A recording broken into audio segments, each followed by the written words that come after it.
Pour ce nouveau numéro, nous vous embarquons sur le port ostréicole de la Teste de Buch. Que vous soyez amateur ou non de dégustation d'huîtres, vous apprécierez son cadre authentique, où faune et flore ont été préservées, et attendrez la marée pour admirer le retour des pinasses et des plattes.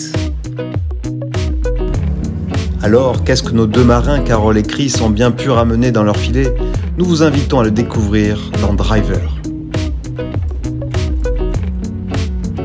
Bonjour à tous et bienvenue dans votre émission Driver, votre émission auto, moto, bateau. Il s'agit tout simplement de reprendre notre revanche sur l'émission précédente qui, elle, mettait à l'honneur les Italiennes d'Alfa Romeo. Alors, cocorico et bienvenue aux sportifs français, je vous amène chez Alpine. Waouh! Waouh, waouh! La berlinette, la voiture des légendes, grâce à qui? Jean Rédélé. Jean Rédélé, c'est qui? C'est un pilote. Son père était concessionnaire Renault, qu'il a repris d'ailleurs. Et l'Alpine A110 est né grâce au fait qu'il était pilote en Renault 4 chevaux. Et qu'il s'est dit, il va falloir que je crée une voiture de course. Pourquoi? Enfin, pourquoi? Comment? Il fallait l'alléger. Donc, coque en fibre de verre, plastique. Et c'est là que la marque Alpine naît, en 1955.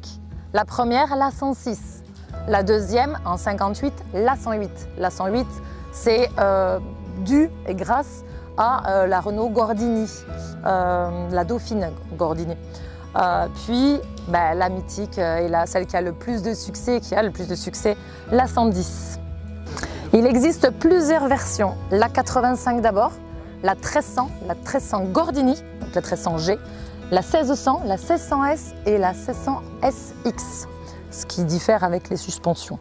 Celle-ci que nous allons découvrir, la 1600S, qui est de 1970, celle-ci, une voiture magnifique, avec une couleur orange canon. Une particularité de cette voiture, 1,113 m. C'est une voiture qui est vraiment très basse, et pour comparer, la plus basse c'est la GT40, qui est vraiment juste au-dessous de celle-ci. Après, autre particularité, c'est une voiture très étroite. On peut la comparer pour les fans de Mini à la Mini, parce qu'elle est vraiment très étroite comme la Mini. Parlons moteur. Le 1600 développe 138 chevaux. Ah, Pépina 135, on va le gratter, tu crois quand même? Alors, il est à l'arrière, en porte-à-faux arrière, comme vous le voyez, c'est-à-dire à l'arrière de l'axe des roues. La seule différence finalement entre Renault et Alpine, c'est son châssis-poutre spécifique vraiment Alpine, qu'on pouvait retrouver à l'époque chez Lotus. Caro, ouais, écoute, merci pour cette belle présentation. Une voiture formidable, mythique. Mais j'ai une petite surprise pour toi. Ah, on ne reprend pas Pépina? Non, pas tout de suite, tu vas voir. Ça se passe là-bas.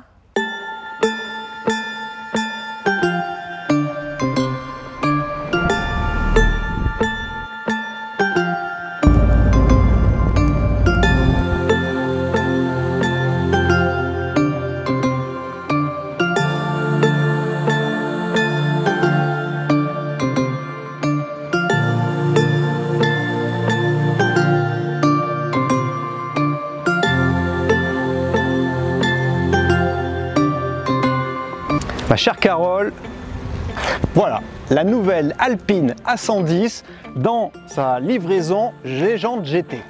Alors, elle a les mêmes specs que la version standard.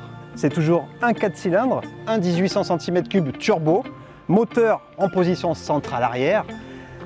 Que dire, c'est une pure merveille. On retrouve toujours ce châssis tout aluminium, cette carrosserie entièrement en aluminium. Et je vous emmène à l'intérieur pour la suite.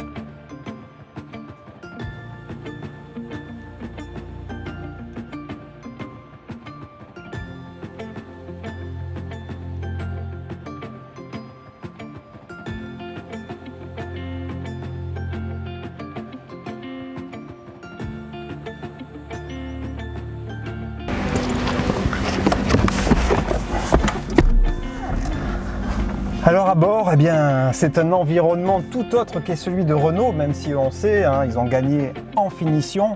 Là, on se retrouve avec de l'Alcantara sur le plafond, du cuir sur le tableau de bord, des plastiques moussés, un petit peu dur toujours dans les parties basses, du vrai carbone, du vrai cuir, une série spéciale, comme je vous le disais, Il s'agit de l'A110 Légende GT à seulement 400 exemplaires.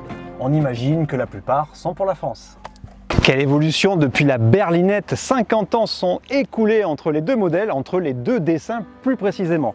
Alors, elle s'est agrandie, élargie, elle s'est surtout embourgeoisée. Alors comme je vous le disais, propulsion, moteur positionné à l'arrière, on s'attend à découvrir tous les cylindres. Eh bien non, pour ce coup-ci, ce sera une belle bagagerie en cuir livrée de chez Alpine. À l'avant, pas de changement bien évidemment, il s'agit d'un coffre, je vais vous le montrer.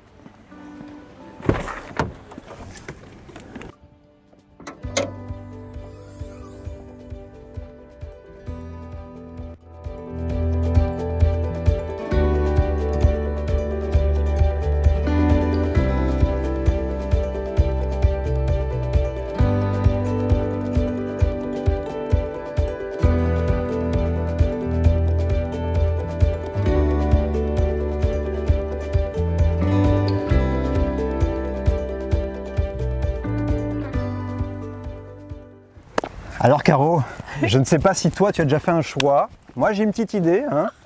Celle-ci me fait de l'œil. Toi je sais que le rouge se rapproche de la tienne. Allez. Ce que je te propose, c'est d'aller les essayer. Ouais, c'est génial. On y va. Allez, c'est parti. Allez, go.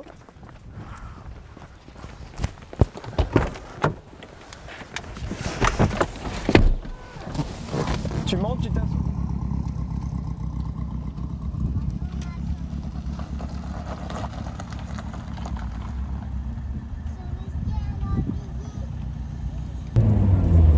Bon, Carole, est-ce qu'on peut comparer ce qui n'est pas comparable? Alors, bah déjà, on est vraiment en position couchée, comme tu le vois. Ouais. Ce qui peut même rappeler monoplace, hein, un peu ça. Regarde, enfin, le compteur, juste magique, magnifique. Ouais. Bon, regarde. Il n'y a pas de frein. Il n'y a pas de frein. Est-ce que ça s'ouvre un petit peu? Ça se comporte comment dans les virages? Tu as senti comment cette voiture? Elle tient bien. Il faut vraiment, par contre, avoir les deux mains sur le volant. Moi, voilà. Je dirais, partir avec les anciennes quand même, hein, si on veut bien s'amuser. On n'a pas l'assistance d'une moderne, ça c'est sûr. C'est vrai que pour la taille, c'est bien spécifié, on le sait, dans une berlinette, plus de 1m70, ça devient délicat. Je suis à 1m75. Voilà. J'avoue que regarde, si tu regardes le volant, j'ai mon genou qui touche complètement le volant. Ouais. Et puis on a de suite le bras contre la portière, mais franchement, jusqu'à 1m80, ça passe très bien. Et puis alors, quelle sensation de conduite? C'est ce qu'on disait tout à l'heure en fait. On roule peut-être 2 fois moins vite que dans la 110 actuelle, mais les sensations sont décuplées. Et quelle sonorité!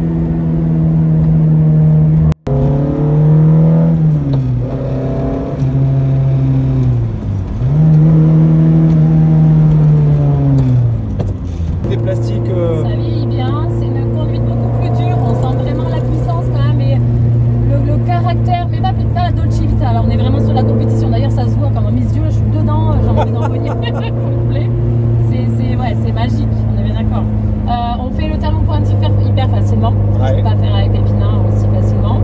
On a vraiment les 3 pédales qui sont très très rapprochées, il n'y a pas de place pour caler son pied à gauche, de toute façon on ne fait pas. Ouais. Bon, on a une voiture ferme, mais c'est quand même très confortable. Dans les virages. Les sièges sont aussi baquets, mais très confort. La boîte de vitesse, t'en penses quoi? Les rapports se passent hyper facilement. Ouais. Mais vraiment, j'étais même étonnée pour le coup. C'est vraiment très facile. Et en 3, elle tient super bien. Ouais. Regarde. Elle prend le virage nickel, elle repasse intérieur-extérieur, elle courbe bien. Moi, je crois une chose, c'est qu'on va avoir beaucoup de mal à les départager, ces deux voitures. D'ailleurs, doit-on les départager? On verra ça tout à l'heure.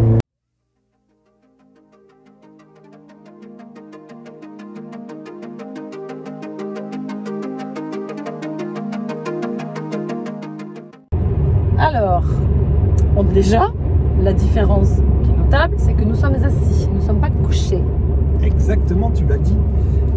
50 ans ont séparé ces deux voitures, ces deux créations, et les ingénieurs ont mis l'accent sur le confort et puis bien sûr dans l'air du temps sur l'électronique. Et je peux t'assurer que là, les 252 chevaux, merci l'électronique, surtout que là on a une route relativement grasse aujourd'hui. je la remercie quand même. Je déconseille de déconnecter tout ce qui est anti-patinage airbag parce que voilà, ça serait vraiment incontrôlable. Maintenant, on a une voiture super silencieuse comparée à la tienne. Hein, il faut un casque anti-bruit, toi, dans la tienne? Ouais, voilà. un Mickey, mais c'est magnifique. Moi, je le mets pas parce que le bruit est magnifique. Ouais, je suis d'accord. Ce que j'aime, ce que je vois, c'est qu'ils ont fait quand même un tableau de bord bleu, blanc, rouge. Ça, c'est sympa.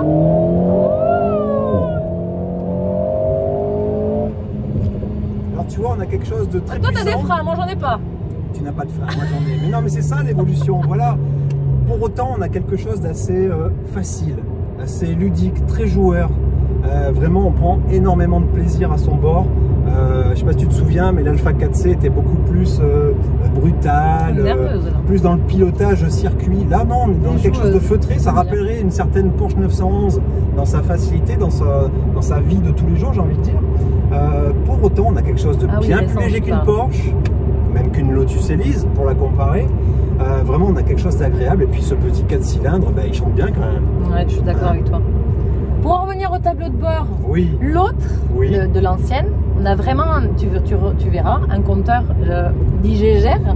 On a vraiment l'impression d'être dans un avion. Ah, Et j'aime beaucoup en fait celui-là parce que regarde, si tu remarques, ça fait un peu piste aussi d'avion. c'est ça. Tu le vois? C'est une piste de décollage. Alors moi, c'est pas d'IGGR, c'est digital. Et oui, et puis je peux choisir mettre en mode sport. On l'entend la sonorité, hein, c'est plus chantant, c'est plus présent dans l'habitacle. Mais on a une voiture qui est somme toute hyper confortable. Les cuirs sont magnifiques. L'assise un peu fait aussi comme l'ancienne. On se sent bien dedans. On est bien. Alors les baquets sont très bien, ils sont très confortables, ils maintiennent très bien sur les côtés. On a une voiture, châssis alu, elle pèse 1,50 tonnes. Forcément ça vire à plat, c'est collé à la route. 1,50 tonnes 1,50 tonne. Ah ouais, C'est quand même 500 kilos ouais. de plus que la tienne. Maintenant, Okay, voilà, la technologie fait qu'on a beaucoup plus de choses. On a une montre pneumatique qui est bien plus large, on a une puissance bien supérieure à la tienne, le double. Pour autant, dans la tienne, j'ai envie de dire, on peut rouler 2 fois moins vite et on a 10 fois plus de sensations. Je suis d'accord. Ouais, Complètement. Bon, c'était quand même assez péchu. Ce qui est rigolo, c'est la barre d'acier au fond des pieds. Ouais, on a des pédaliers à lui avec un repose-bloc, un petit peu comme les voitures de course. Ah, j'aime beaucoup. Ouais. Quand tu rentres, c'est déjà bonjour.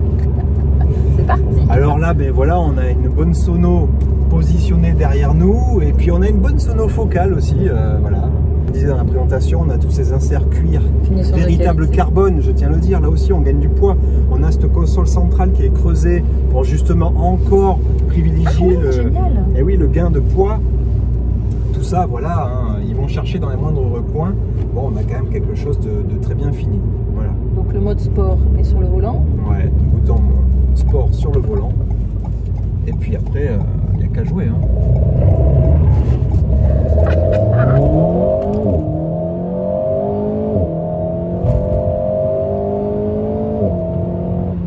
Décollage. Décollage. La conclusion, est-ce que cette voiture est mieux que celle-ci ou celle-ci mieux que celle-là? Toi, t'en penses quoi? Oh, pour les rallyes, elle me serait plus utile celle-là. Bien que sur circuit, elle me serait plus utile celle-là. Alors, c'est là où je te rejoins finalement. Je pense qu'en fait, il faut les deux. Il faut les deux. Il faut les deux. Là, on a quelque chose de confortable, avec beaucoup d'assistance, bien insonorisé, capable de superbes performances sur circuit. Et puis là, là, on a les sensations, voilà, on a la chair de poule. Tu vois? Voilà, c'est la chair de poule, c'est les émotions à tous les instants. Donc oui, il faut les deux, on est d'accord. Je pense que tu as un petit invité à appeler là, non? Ouais, on peut remercier le propriétaire de ce bijou, Patrick. Alors pourquoi Alpine? En fait, je vais venir un petit peu en arrière. Je suis une famille nombreuse où dans le jardin, il y avait des moteurs partout, il y avait des voitures, il y avait des Solex, il y avait tout.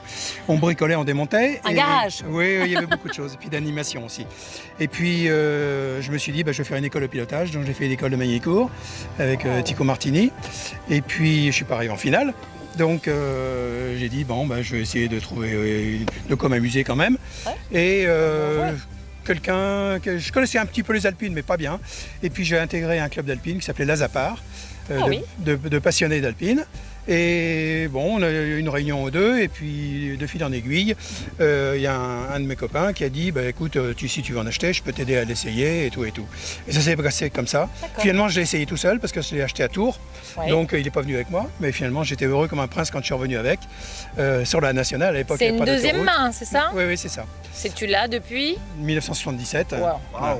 Elle est de 70. Ouais. Voilà, et puis ben, dans ce club, après ça, ben, on faisait des sorties, des trucs comme ça. Voilà, voilà. Un petit peu de rallye à essayer? Oui, oui, donc j'ai fait des rallyes essentiellement dans l'ouest de Paris, enfin de la région parisienne, et puis dans Lyon aussi. Le Lyon-Morvan qui était un truc absolument super. Génial.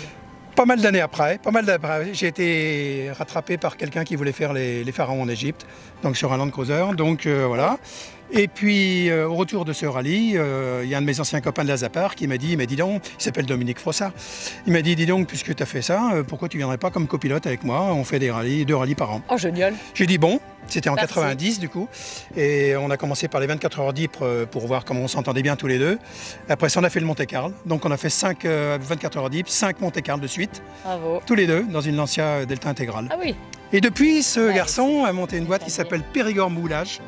Et il fabrique, je crois, je ne sais pas exactement, mais je pense qu'il fabrique 6 à 8 coques, au moins 6 en tout cas par an, de berlinettes. Ah ouais, Voilà. super. Bon, super. Merci beaucoup Patrick. Eh bien, bonne continuation. Merci et puis, encore. Et puis maintenant, Ouais, on roule bon avec gars. celle-là. Voilà. D'ailleurs, tu l'as essayé celle-ci? C'est Oui, j'ai essayé, j'ai essayé. Et qu'est-ce que t'en as pensé? C'est un peu trop facile quand même. Ah, c'est bien un puriste. Patrick, on te remercie beaucoup pour ce prêt. Merci de m'avoir invité parce que l'ambiance était fort sympathique et ça permet de nouer des relations. Exactement. Il y a le côté humain qui est toujours La lié à la passion. passion automobile. Et tout Voilà. à l'heure, quand on suivait, effectivement, les gens, c'est Sébastien qui me disait ça, que les gens applaudissaient, ils faisaient comme ça tous C'est vrai. quand tu passais. Alors tu l'as cité, Sébastien, que l'on remercie de la concession Alpine à Bordeaux, qui nous a fait la gentillesse de nous prêter, nous apporter cette belle Alpine, Merci Sébastien. donc légende GT. On vous dit à bientôt sur un prochain numéro de Driver. Salut! Au revoir bye bye. driver. Bye bye.